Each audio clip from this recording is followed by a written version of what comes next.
Sejarah perbankan syariah. Pada zaman Nabi dan sahabat sudah ada perbankan syariah dengan praktik penitipan harta, uang pinjaman, hingga cek sederhana untuk berdagang. Bisa dikatakan fungsi utama perbankan modern seperti menerima simpanan uang, menyalurkan dana, dan melakukan transfer dana telah menjadi bagian yang tidak dapat terpisahkan dari kehidupan umat muslim. Perbankan syariah terus berkembang. Setelah zaman Nabi, maka perbankan syariah berkembang pada zaman Bani Umayyah dan Bani Abbasiyah. Di zaman Bani Abbasiyah, fungsi perbankan ini dilakukan oleh satu individu. Dan di dalam sejarah Islam ini juga sudah dikenal.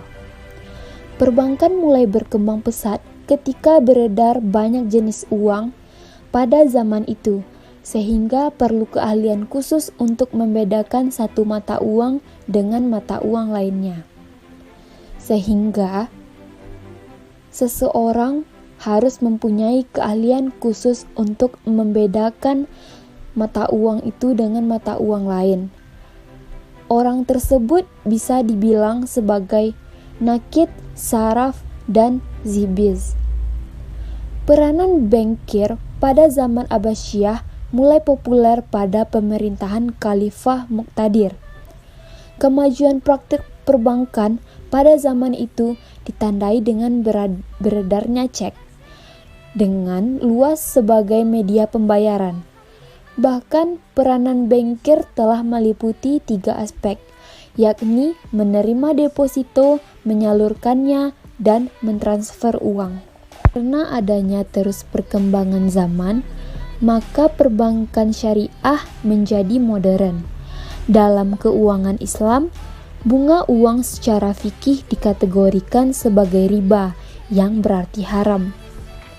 Karena ingin membebaskan diri dari mekanisme bunga, maka pembentukan Bank Islam awalnya menimbulkan keraguan. Pemikiran itu muncul karena anggapan bahwa sistem perbankan bebas bunga adalah sesuatu yang mustahil dan tidak lazim. Sehingga menimbulkan pertanyaan juga, bagaimana nanti Bank Islam membiayai sistem operasinya?